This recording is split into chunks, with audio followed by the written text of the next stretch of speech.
start with the What's New session. This is a combination of me talking about stuff that's new in the ArtyKit, as well as people who've done development work on the ArtyKit talking about what they've done, and the new things that are potentially coming or that are coming. And we're going to start with Rachel talking about some work that she's been doing, that will hopefully at some point land in the ArtyKit, but we're looking for feedback on this. So Rachel. Thank you. Okay. You can go ahead and clip it on. It's probably easier. All right, that you want to put in your pocket? Complicated. Okay. That, yeah. Like here? You're good. Is that good? Okay.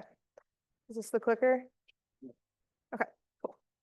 Hi, everyone. My name is Rachel Walker. I'm a software developer at Schrodinger, and I'm hoping to tell you guys today about our goal of adding a monomer-based data structure to represent biomolecules, macromolecules within ArtyKit. Okay, so like Greg mentioned, this is the What's New session, but this isn't actually in ArtyKit yet. I am mostly referring to a pull request that is up right now that you can take a look at if you'd like. And what this pull request does is like the first step of trying to meet our objective of having a data structure within ArtyKit that represents molecules using monomers so that we can do sequence-based serialization, manipulation, and depiction of molecules. And so this goes along with a way to like define your monomers, typically in like a monomer database, where you would have like your, okay, let's see if I can get the point thing to work. Oh, I have to press it. Oh, okay. Yeah, so inside your monomer database, you have your atomistic structure with, oh, I don't know if I can get this to, okay, cool. Your atomistic structure with attachment points and like a code that you show into your Helm string or in your depiction, along with other information that you might need to represent monomers. And then over here, I just have an example of what like a monomer-based structure, a depiction of that would look like. Okay, so a little bit of a background. There's like a few different sequence-based or monomer-centric text formats that you can use to represent monomer-based structures. One of them is SCSR, and I believe Jonathan from CCD talked about this a little bit yesterday, and Tad added added support for reading this format earlier this year. And then there's other formats that don't come with definitions of your monomers, so just like a 2D inline representation such as Helm and Biln. So main difference between something like SCSR and Helm is we have a monomer database that defines our monomers instead of them being like defined within your file, which is how SCSR works. And our representation that we currently have is mostly based off Helm, although it works with all of these types of representations. And so if you're not familiar with Helm, it's a like text format where you can specify different chains with your monomers, and then you also have like a connection section where you can specify non-backbone connections between monomers. So that allows for like more interesting topologies than just like specifying a FASTA sequence or something like that. So in this example, we have like two chains. One of them has an alanine and cysteine, other has a cysteine, and then you in the connection section you like define your disulfide bond, which is going through R3 at R3. You can see the cysteine up there, how those would connect. Okay, so there are some like monomer-ish stuff already existing in ArtyKit. I'm not going to go too much into depth on this, but I just wanted to say that like our hope is that we can bring a lot of this together. So like particularly with the SCSR parser, we've talked with Tad a little bit earlier this year. We're hoping that we can like update it so that we read an SCSR file to a MonomerMol, and then you can then write that out to Helm and use the tools that we create for the monomer structures with that file formatted as well. And then, you know, there's some other stuff existing. So if you're like familiar with abbreviations and SDF files, and you can like, you already have the ability to like collapse certain groups and like view things as monomers and things like that. Okay, so our current solution or current approach to create this data structure is literally just like a normal ArtyKit molecule with some annotations on it. So like representing what chain you're in and what residue you're in using the atom PDB residue information. And then more interestingly, ensuring that the linkages are like set properly and you can distinguish between a backbone bond and like a disulfide bond or like a branch peptide or something like that. And We're currently just doing that like via property. And I'm mentioning this because this is how the pull request, like the code there is currently set up. And it is kind of the like least invasive way to add support for this, but we are open for like discussion and ideas of how we could maybe make this more user friendly. So like right now, what's in that pull request is a bunch of functions that are like add monomer, add connection, things like that.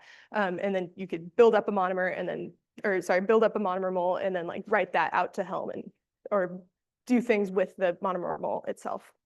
And then, like I said earlier, this is like paired with a customizable monomer database, which I will also talk about in a little bit. Okay, so how would MonomerMol be used?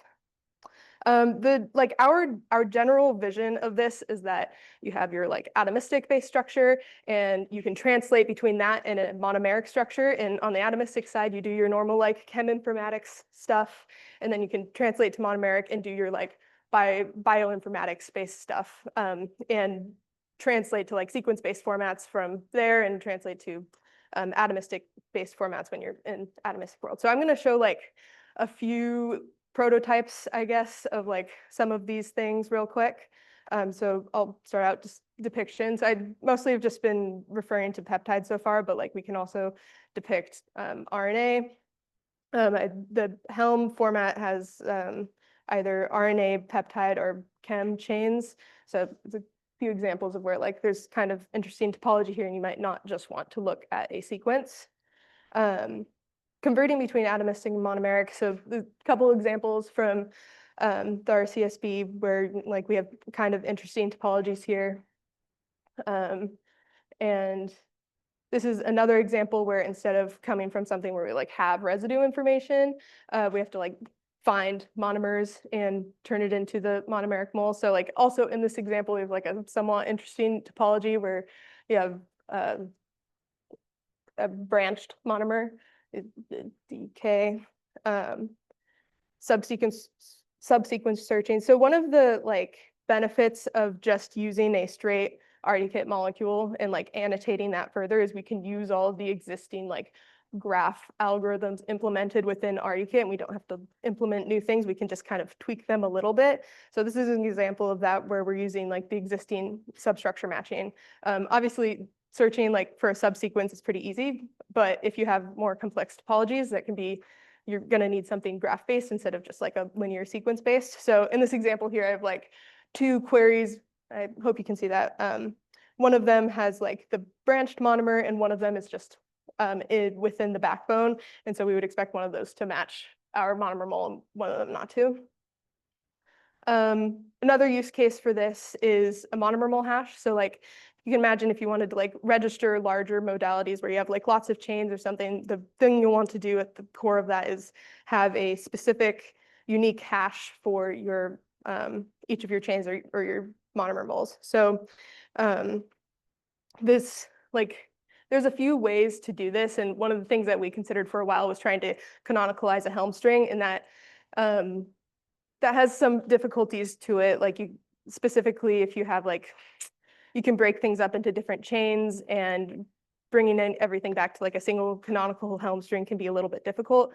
But since RDKit already has like a canonicalization scheme for smiles, we can use that with a few hacks too, and also bringing in the linkage information that I referred to earlier to like get distinct hashes for each of these things. So I have a few examples here, and I'll post my slides if you guys want to take a closer look.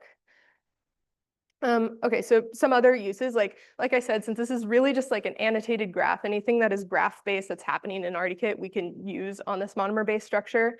I have an example of like how we could use reaction enumeration on this. It's just like using the raw RDKit molecules. Something that was Chris yesterday talked about our open source sketcher a little bit and showed like a very quick prototype of what it would look like to sketch a monomer-based structure. So like behind the scenes, that would be using this API to build up a monomer-based molecule and then like write that out to Helm or SESR, or we can even go back to an atomistic structure and write out to atomistic. Okay, so real quick, monomer database stuff. So the way we are currently doing this right now is it's like based off of the Pistoia Helm sets, and we put it all into a SQLite database. But I realized, one, that some people, or like, for example, the SCSR file, some people want to keep their monomer definitions, maybe not externally, but like on your actual structure. So we'll want to add support for that as well. And then also, I'm not sure if Greg would be okay with adding us like forcing a SQLite or something dependency within our RDKit. So I think we'll want to have the ability to like read in a JSON file into a singleton or something like that. So this is just what the Pistoia schema looks like. You can, like, the two red fields are things that we added, so you can have additional information if you need to. Things that aren't in the monomer database, like if you wanted to make a structure, but like some of your monomers aren't in the monomer database, you can create like a SMILES monomer where you have those attachment points specified, and then you can still like do the substructure searching, and you can like write out to atomistic and things like that. Okay, so the pull request that I have up right now is just the C++ interface to build a MonomerMol and like very basic translation between the monomeric structures and the atomistic structures. And it also includes an interface, like a C++ class to interact with a monomer database, but there's no like actual SQLite monomer database. It's like just reading in a JSON file or a bunch of strings or something like that. I don't completely remember. This is supposed to be just like a first version, and I'm really hoping to get some feedback and ideas on it before we put it into RDKit. And then in the future, I will definitely want to add Python wrappers so that you can build this thing from Python. And yeah, there's a lot of other things that we want to add as well that I've bulleted out here. Yeah, and then I just have some open questions. I think my main question for people is how would you find this useful, and what would you want to see in this API? And then if you are dealing with like sequence-based formats right now, how are you storing your monomers? Like, do you have a SQLite database? Are you using the Pistoia schema? Does it look like something else? Do you have a big SD file with all of your monomer definitions? I'm really curious about how people are currently dealing with that. And then something that we've kind of gone back and forth with is how we'll like support mixed state structures. So like, can you have something with both normal atoms and monomers? Probably, but currently I don't have any tests that try to use that. So curious what people think about this. I will be at the hackathon tomorrow if anyone wants to look at the code with me, and I'm happy to do that. All right, that's it.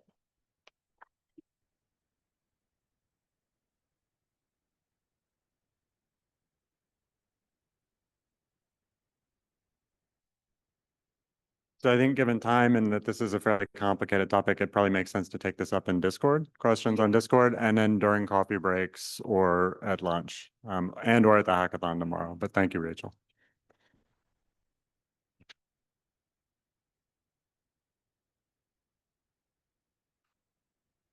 Okay, the next bit is, if I can find my notebook. The next bit is the usual RDKit What's New session. So what this is, for those of you who've not done this, I have a giant notebook that has a list of things that have been added in the past few releases that I've kind of picked that I think might be interesting. And some of this was in the notebook last year because this has like the last maybe year or two of new stuff. I'm going to go through some of these. I won't have time in these two sessions to get to everything.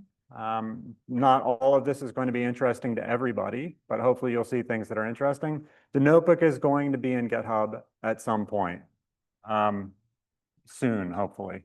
Sorry, the other computer wants to reboot. So I just want to get started. First of all, I mentioned yesterday some changes to the documentation. How many of you are not familiar with the RDKit documentation? Have not seen it? Okay, not so many, but let me just show you what it looks like just in case. So this is, I mentioned this getting started with contributing doc. This is something that Rachel put together with some other people at the hackathon last year.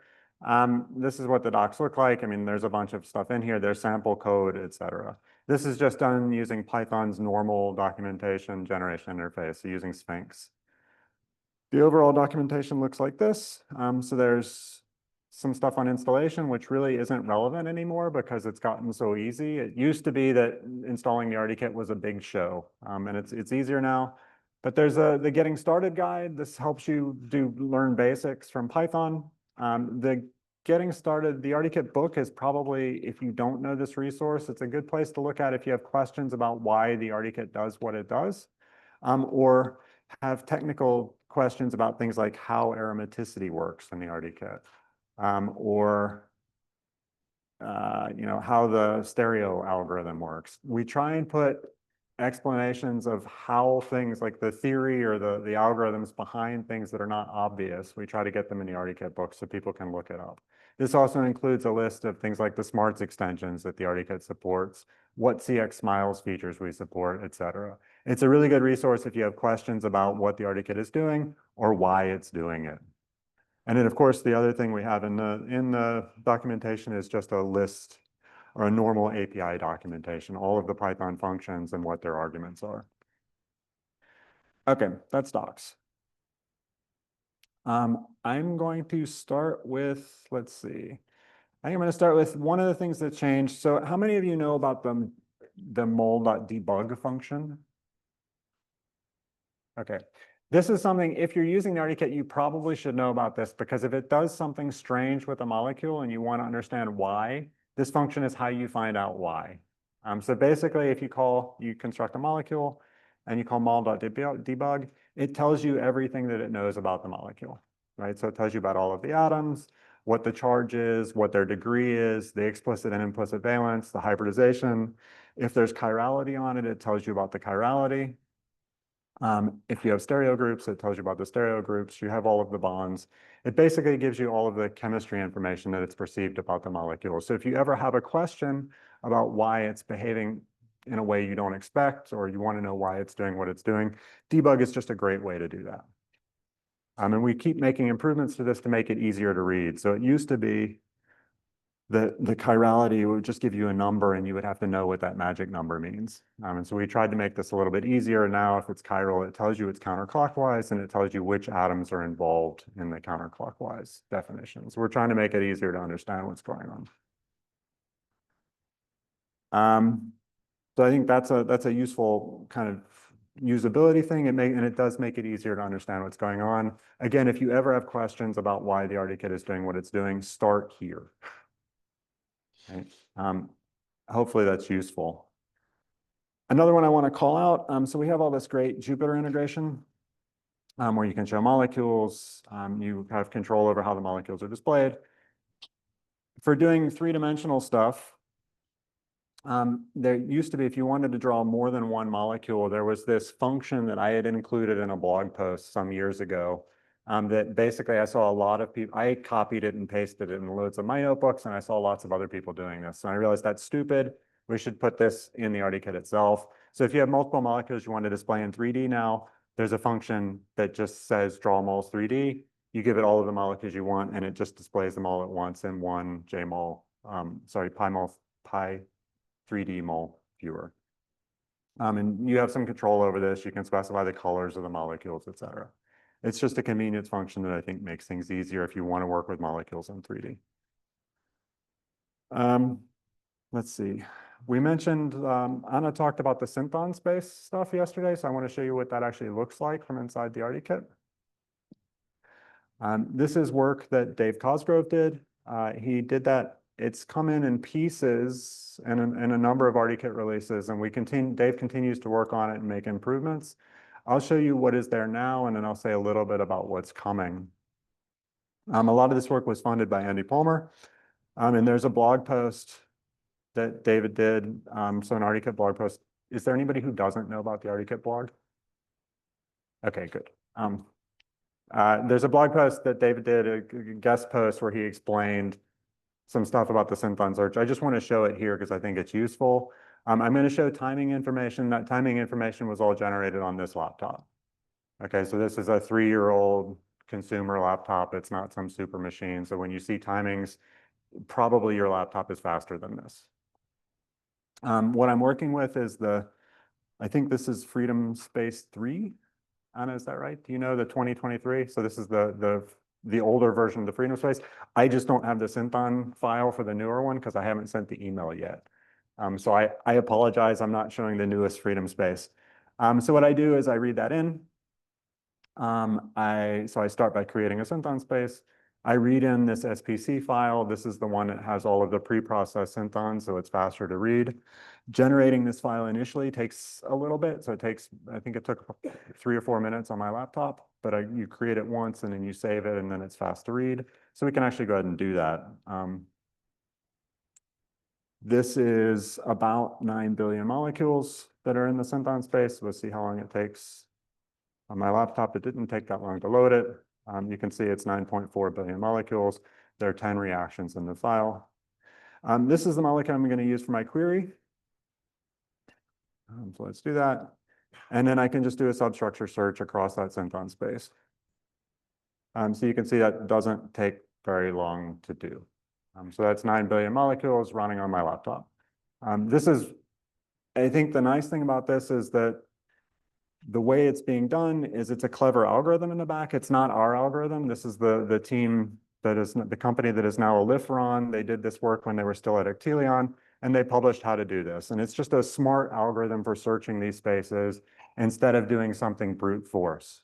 Right? You may have seen there have been a lot of posts and people talking about searching these enormous spaces by doing things like using 10,000 CPUs.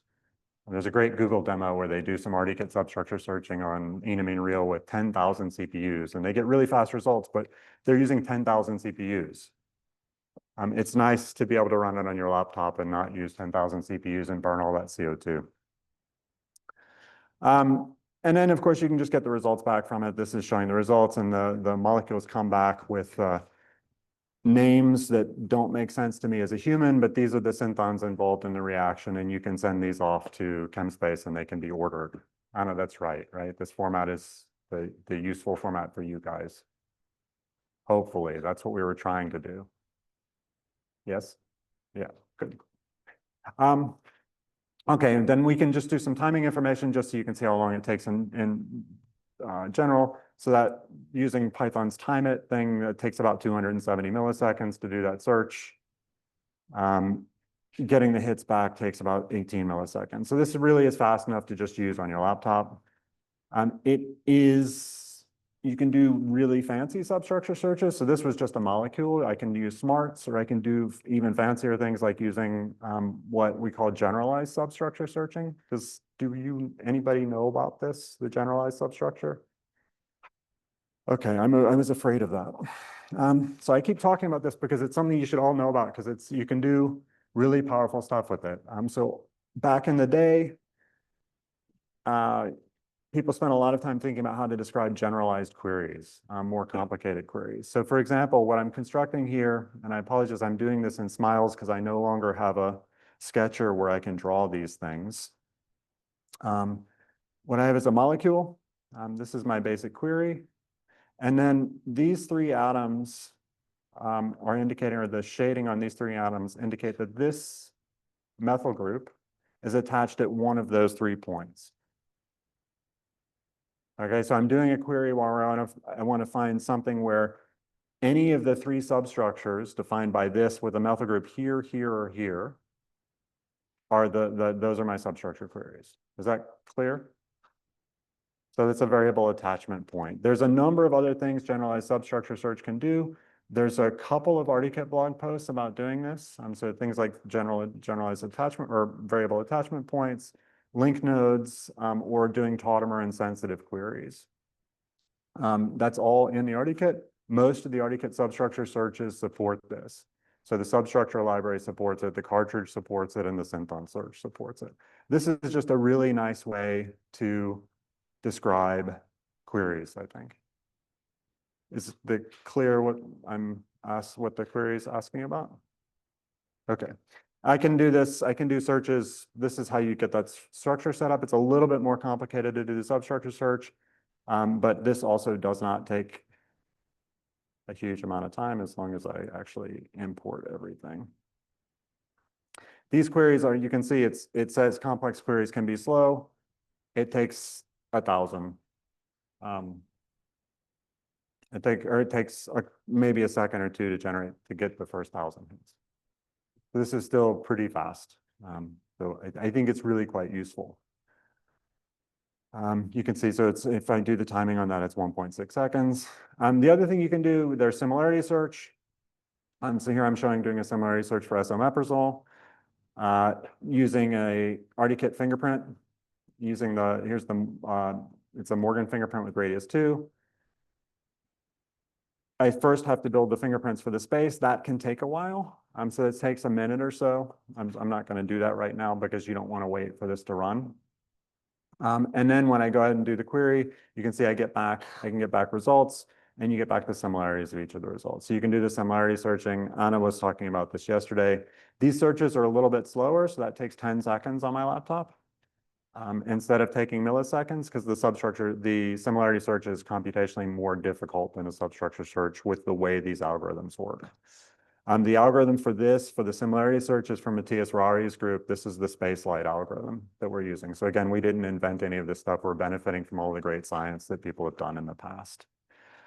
Another thing that's coming, so this is not there yet, hopefully in a relatively soon upcoming release is integration of the shape-based search, the ArtiKit shape-based search. I see you, I'm almost done. The ArtiKit has the shape-based search. That has been integrated in the Synthon search as well. And so you can search these spaces and do 3D shape-based search. That takes considerably longer. We're now talking on the order of hours to do it, but that's doing a shape-based search across billions of molecules. And I'll talk more in the next What's New session because Gregory's kicking me off. I'll talk more in the next What's New session about the shape-based work.